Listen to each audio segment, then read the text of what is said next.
राजनीति में अक्सर देखा जाता है कि हमेशा के लिए कोई परमानेंट दोस्त नहीं होता है और परमानेंट दुश्मनी भी राजनीतिक तौर पर नहीं चल पाती है। दरअसल सियासी फायदे के लिए राजनेता अपना पक्ष बदलते हुए नजर आते हैं और महाराष्ट्र में हाल ही में एक बड़ा फेरबदल देखने को मिला है। महाराष्ट्र में आगामी संपूर्ण राज्य में नगर निगम के चुनाव होने वाले हैं, जिसमें पिपरी चिंचवड़ नगर निगम की बात करें विशेष तौर पर तो वहां पर अजीत पवार गुट यानी कि एनसीपी और शरद चंद्र पवार की एनसीपी में गठबंधन हो गया है। ऐसे में महाराष्ट्र में क्या फिर से चाचा भतीजे की जोड़ी एकजुट होगी? क्या फिर से शरद पवार अजीत पवार एक साथ राजनीतिक तौर पर बड़े स्केल पर बड़े लेवल पर दिखाई देंगे? क्योंकि हमने देखा कि 2024 के विधानसभा लोकसभा चुनाव से पहले पिछला जो कार्यकाल था उसमें जो उठापटक महाराष्ट्र की राजनीति में हुई उसने दो बड़ी क्षेत्रीय राजनीतिक पार्टियों को दो धड़ों में बांट दिया और ऐसे में शिवसेना दो भागों में बट गई, एनसीपी भी दो भागों में बट गई।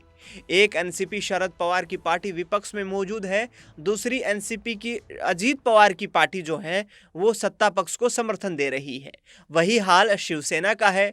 उद्धव बाला साहब ठाकरे इस वक्त भारतीय जनता पार्टी सरकार के विपक्ष में है और एकनाथ शिंदे की शिवसेना भाजपा को समर्थन दे रही है। तो महाराष्ट्र की राजनीति में क्या कोई बड़ा सियासी भूचाल आने वाला है? क्या आगामी वक्त में फिर से जो राजनीतिक दल टूट चुके हैं वो एकजुट होते हुए नजर आएंगे? इस खास मुद्दे पर चर्चा करेंगे। चर्चा में तमाम सवाल रहेंगे, गंभीर सवाल रहेंगे और जिन पर विस्तृत जानकारी आप तक देंगे मेरे वरिष्ठ सहयोगी अमन जी इस खास कार्यक्रम में। सर, इस खास कार्यक्रम में आपका स्वागत है। महाराष्ट्र की राजनीति पर ये जो हाल ही का गठबंधन है चाचा भतीजे का अलायंस, कैसे देखते हैं? देखिए दिनेश जी, मुझे ऐसा लगता है कि राजनीति के अपने आदर्श और जो उसूल हुआ करते थे पीछे छूट गए। आप जरा देखेंगे सत्ता में आने के लिए या सत्ता को पाने के लिए किस किस तरह के समझौते होते हुए दिखाई पड़ते हैं। जरा आप महाराष्ट्र राजनीति की बात करें तो यही एकनाथ शिंदे थे जो शिवसेना से टूटकर बीजेपी में शामिल हो जाते हैं, सरकार बन जाती है, मुख्यमंत्री बन जाते हैं, लेकिन जब चुनाव आते हैं बीजेपी के पाले में अधिक सीटें आती हैं तो पता चलता है कि उनको मुख्यमंत्री बनाए जाने को लेकर बीजेपी ने कहा कि भाई आपकी जरूरत नहीं, आप साथ चलिए या मत चलिए, लेकिन हम चलने को तैयार हैं, मुख्यमंत्री हमारा होगा। तो दिनेश जी, आप अगर पूरा माहौल देखें, यही कुछ जो पूरा माहौल था वो एनसीपी में भी नजर आया, जहां पर भतीजे अजीत पवार ने अपने चाचा से बगावत करके एक अलग अपना गुट बना लिया और यहां तक कि अपने चाचा को यूं ही छोड़ दिया, कहा कि हम कभी एक नहीं होंगे। राज ठाकरे उद्धव ठाकरे की बात करें, दोनों भाई जिस तरह अलग दिखाई पड़े, तो वो एकजुट हो राज जाते ठाकरे हैं। ने बना ली, वो एकजुट हो जाते हैं। अब यही कुछ जो है अजीत पवार और शरद पवार के साथ भी सीन बनता हुआ दिखाई पड़ रहा है। क्योंकि देखिए, भले ही आप गठबंधन में हैं, देखिए इंडिविजुअल तौर पर आपकी पार्टी भी है, आपको अपनी पार्टी को भी स्टेबल रखना। अजीत पवार को ऐसा लग जरूर रहा होगा कि बीजेपी के साए में कहीं ऐसा ना हो कि उनकी पार्टी कमजोर हुई नजर आए, कमजोर होती हुई नजर आए। शरद पवार चूंकि भले उनके पास सीटें कम हो, लेकिन जिस तरह से उनको चाणक्य कहा जाता है राजनीति का महाराष्ट्र की, तो ऐसे में अगर भतीजे को चाचा का साथ मिल जाता है और चाचा को भतीजे का, तो कहीं ना कहीं महाराष्ट्र में एक बार फिर बीजेपी के खिलाफ एक माहौल जरूर बन सकता है, महायुति कमजोर हो सकती, बिल्कुल हो सकता है और लग भी रहा है, क्योंकि बीजेपी ने पूछा ही नहीं अजीत पवार को कि भाई आप साथ चलोगे नहीं चलोगे, यानी कि अब उनकी उतनी जरूरत नहीं है। और देखिए, राजनीति में दिनेश जी, हर जो सौदा होता है वो जरूरत के अनुसार होता है। आदर्श और जिस तरह की विचारधारा की हम लोग बात करते हैं बहुत पीछे छूट जाती है और यही कुछ अब महाराष्ट्र में दिखाई पड़ता है, जहां पर एक दूसरे के खिलाफ जो है चुनाव में उतरने को जो दल है, सत्ताधारी दल है, वो तैयार है। और जब उनसे बात की जाती है कहते हैं भाई फ्रेंडली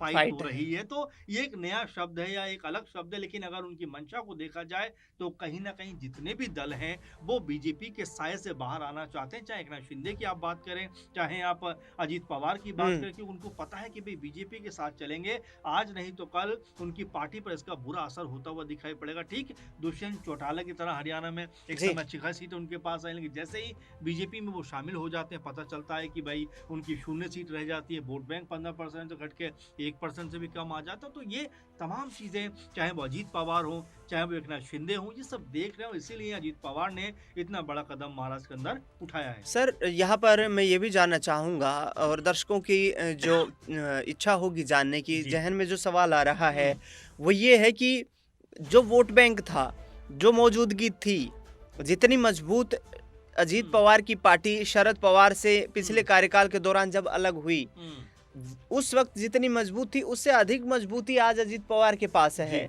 तो फिर आखिरकार अजीत पवार वापसी करने के बारे में हम्म। कैसे सोच सकते देखिए, हैं या शिंदे जी, कैसे सोच सकते एक बात हैं? ये भी है देखिए दिनेश जी कि आप ये देखिए कि जब जरूरत थी बीजेपी की तब एकनाथ शिंदे को मुख्यमंत्री ठीक बना है। दिया गया। ऐसा नहीं कहेंगे हम कि उन्होंने उस समय चुनाव अपने दम पर लड़ा था, बल्कि शिवसेना के दम पर लड़ा था। लेकिन आज जब बीजेपी उनके साथ चुनाव में गई और बीजेपी ने अधिक सीटों पर चुनाव इसलिए लड़ा कि भाई अगर अधिक सीटें आती हैं तो मुख्यमंत्री बनाने का अपना रास्ता साफ हो जाए। क्योंकि देखिए सत्ता को पाने के लिए पार्टियां तमाम तरह के समझौते करती हुई नजर आती हैं। यही देवेंद्र फडणवीस थे जो उप मुख्यमंत्री थे एकनाथ शिंदे के मुख्यमंत्री रहते हुए, आज वो मुख्यमंत्री हैं और मजबूरी में एकनाथ शिंदे को उप मुख्यमंत्री का पद एक्सेप्ट करना पड़ा। तो अब देखिए राजनीति के अपने नफे और नुकसान होते हैं, लेकिन सत्ता में बने रहने के लिए बहुत सारे समझौते आपको करने पड़ते हैं। अब यही कुछ जो आपने सवाल किया है कि क्या एकनाथ शिंदे और क्या अजीत पवार में कहीं ना कहीं कोई डर का और कोई खौफ का माहौल है बीजेपी के लिए या बीजेपी से, तो ये जरूर है कि देखिए पार्टियां भले ही अभी एक साथ गठबंधन में चल रही हूँ, शिवसेना से बड़ा गठबंधन किसका रहा होगा सोचिए, इतने लंबे समय तक चला, बीजेपी लेकिन के वो भी साथ। अलग होता हुआ दिखाई पड़ा। तो तमाम फैसले कई बार मौके को देखकर लिए जाते हैं और अब ऐसा लगता है एकनाथ शिंदे को भी शायद मुझे ऐसा लग रहा है और दूसरा अजीत पवार को तो लगभग ऐसा कंफर्म मान के चलिए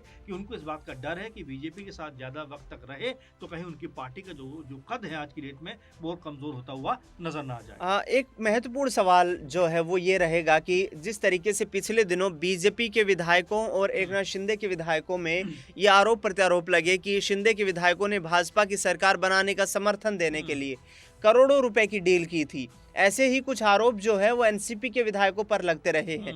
तो क्या ये एक बड़ा फैक्टर हो सकता है कि बीजेपी के साथ तो हैं लेकिन भ्रष्टाचार के आरोप तो लगातार उन्हीं के नेता अपने जी। सहयोगियों पर लगा रहे हैं बिल्कुल बिल्कुल और जिससे कि कहीं ना कहीं इनकी पार्टियों की छवि धूमिल हो रही जाहिर है। बात है दिनेश जी, और ये बात एक बार नहीं कई बार उठ के सामने आ चुकी है। आपने देखा होगा कि जब एकनाथ शिंदे को मुख्यमंत्री बनाने की बारी आई तो बीजेपी ने कहा कि भाई हम बड़ा दल है, हम आगे जाएंगे। उसके बाद आपने देखा एकनाथ शिंदे कभी गांव अपने जाते हैं, कभी दिल्ली आते हैं, कभी कहते हैं कभी 6 महीने फोन के नहीं लिए मिल पाता हाँ है। कि 6 महीने के लिए मुझे मुख्यमंत्री बना दीजिए। लेकिन देखिए यही कहते हैं मजबूरी और जरूरत दो अलग अलग चीजें हो जाती है कि मजबूरी में आपको एकनाथ शिंदे को मुख्यमंत्री बनाना पड़ा, लेकिन जब उनकी जरूरत खत्म हो गई आपने कहा कि भाई आप साथ चलिए या मत चलिए, हम बिल्कुल कंफर्टेबल, हमें कोई दिक्कत नहीं। और यही वजह थी अजीत पवार ने कहा कि भाई मैं छठी बार भी उप मुख्यमंत्री बनने को तैयार हूं, बस मुझे आप साथ लेकर चलिए।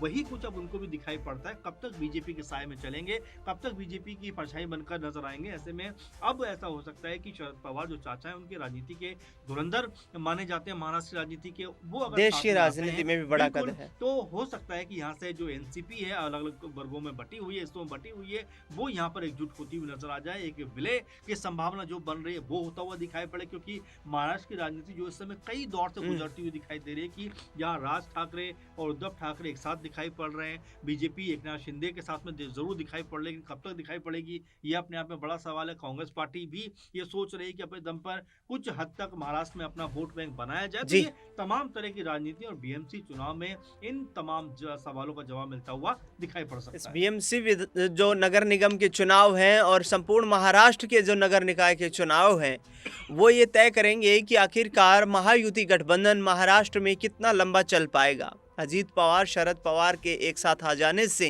क्या फिर से महायुति गठबंधन में कोई सियासी टकराव देखने को मिलेगा? बता दें आपको कि महाराष्ट्र नगर निगम के चुनाव में नामांकन की आखिरी तारीख 30 दिसंबर, नामांकन माफ कीजिए 31 दिसंबर, नामांकन वापसी की आखिरी तारीख जो है वो 2 जनवरी रखी गई है। मतदान 16 जनवरी को होगा और 15 जनवरी को और 16 जनवरी को नतीजे सामने आ जाएंगे। महाराष्ट्र की राजनीति में क्या बड़ा सियासी फेरबदल देखने को मिलेगा, इस पर हमारी नज़र बनी हुई है। अपनी राय प्रतिक्रिया हमें कमेंट बॉक्स में ज़रूर बताएं और इस वीडियो को लाइक शेयर सब्सक्राइब करना ना भूलें।